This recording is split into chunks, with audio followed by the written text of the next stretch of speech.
안녕하세요. 동글입니다. 안녕하세요. 이번 주의 뒷담화 바로 시작해 볼게요.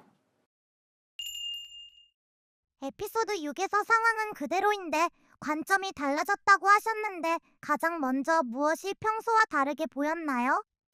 이전에는 직장에서 생존할 수 있는지가 관건이었다면 하나님 안에서 일의 관점이 회복되고 소망을 품게 되면서는 이곳을 다스릴 사람으로 제가 세워졌다는 자각이 있었어요. 그러면서 회사에서 주어진 일만 수동적으로 수행했던 팔로워의 관점에서 다스리려면 어떻게 해야 할까, 어떻게 하면 더 잘 다스릴 수 있을까 하는 리더의 관점으로 조금씩 전환되었어요. 하나님 안에서 저의 진짜 정체성을 찾아가는 동시에 제게 맡기신 일이라는 관점으로 일터를 바라보게 된 거죠. 불과 몇 주 전까지는 저와 아무 상관이 없었던 경영자 개발자들을 대상으로 한 강연이 제가 들어야 하고 알아야 하는 이야기가 되었고, 회사에서도 저와 관계없는 다른 부서의 일들이 제가 알아두고 배워둬야 할 제 몫의 일처럼 느껴졌어요.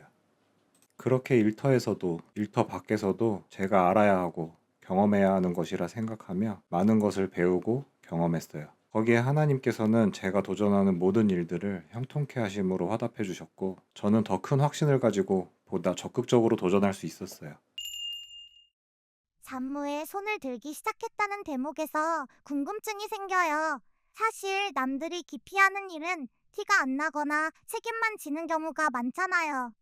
당시 손을 들 때 이걸 하면 내가 손해 아닐까 하는 현실적인 두려움을 이겨낸 비결이 무엇이었나요? 사실 처음에는 일상에서 예수님을 선택하고 예수님의 뜻을 따라 선택한다는 것은 내가 소중하게 여겼던 어떤 것을 포기하는 것처럼 비춰지는 경우가 많았어요. 하지만 당장은 내가 손해보는 것 같아도 결국 지나고 보면 반드시 하나님께서 선하게 사용하셔서 오히려 더 큰 것을 얻곤 했어요. 특히 예수님을 따라서 하나씩 시도해보던 시기에는 시도할 때마다 좋은 결과를 보여주셨어요. 특히 회사에서는 한정된 자원을 팀들이 나누어 가져야 하는데, 여기서 강한 영향력을 얻기 위해 각 부서가 경쟁 관계에 놓여 있었어요. 모든 팀 리더들은 자신의 팀이 더 발언권을 갖길 원했고, 더 많은 영향력을 가지고자 했어요. 그러다 보니 당연히 모두가 성과가 큰 업무, 영향력을 가질 수 있는 역할만 원했고, 해도 티나지 않는 일, 보상이 변변치 않아 보이는 일들은 서로 떠넘기기 바빴죠.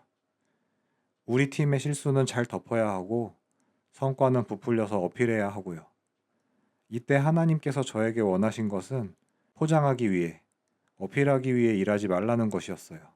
이 시기부터는 제 상사가 아닌 저의 진짜 중심을 보시는 하나님 앞에서 하나님께서 기뻐하시는 하나님 관점의 성실함으로 일하는 것을 연습했어요. 이때 예수님께서는 다른 이들이 하지 않으려는 일들부터 저에게 맡기고자 하셨어요. 모든 팀장들이 뛰어드는 일에는 한 발짝 물러나고, 모든 팀장들이 거부했던 일은 자원했어요. 그렇게 저만 손해볼 것 같은 선택 후에 막상 일이 끝나고 보면 다른 사람들이 앞다퉈 뛰어든 일은 별다른 소득 없이 끝나기 일쑤였고, 제가 자원하고 아무도 관심을 두지 않던 일은 예상과 달리 큰 성과를 얻을 수 있었어요. 그때는 이 일을 하면 어떻게 될까 하는 기대나 걱정보다는 예수님께서 새롭게 알려주시는 관점들을 배우고 익히는 즐거움들이 더 컸던 것 같아요. 모든 팀장이 거절한 일을 맡았을 때 실제 업무 과정에서도 하나님이 돕고 계신다는 실질적인 경험이 있으셨나요? 예를 들어 해결되지 않던 난제가 갑자기 풀린다거나 예상치 못한 도움의 손길을 만났던 구체적인 사례가 궁금합니다. 사실 다음 에피소드에서 소개할 내용인데, 사내에서 아무도 맡지 않으려 했던 프로젝트가 있었어요. 글로벌 단위의 대외 콘텐츠를 개발해야 했었는데, 대규모 조직 개편과 인사이동으로 업무가 지연되면서 뒤늦게 준비를 시작하게 되었었어요. 변수가 많은 콘텐츠 특성상 아무리 철저하게 준비를 해도 성공을 장담할 수 없었는데, 일정까지 상당히 지연된 상태라 전망이 그리 밝지 않았어요. TF팀을 구성하기 위해 TF 리더를 선정하는데 모두가 고사했었어요. 당시 사업부서에서 개발부서로 자리를 옮긴 지 얼마 되지 않았던 저는 그때 회의실의 무거운 분위기 속에서 이 자리가 저를 위한 자리임을 직감했어요. 그리고 자원했어요. 그렇게 그 프로젝트를 제가 맡게 되었고, 결과는 대성공이었어요.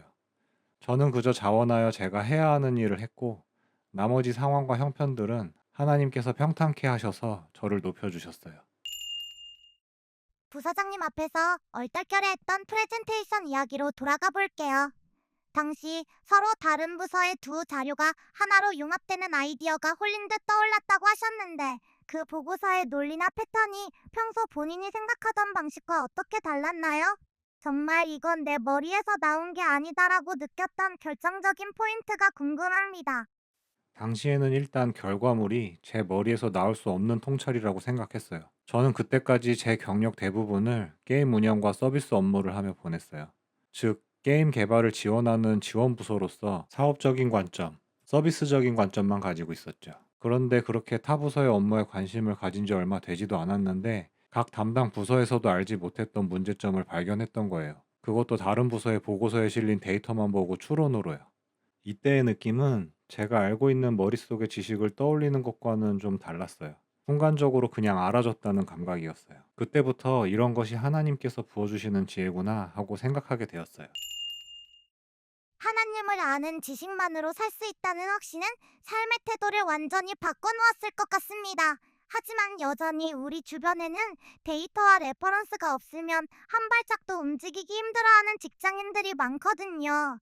만약 오늘 당장 동그리님 앞에 또다시 아무런 전례 없는 거대한 문제나 선택이 놓인다면 가장 먼저 무엇을 하실 건가요?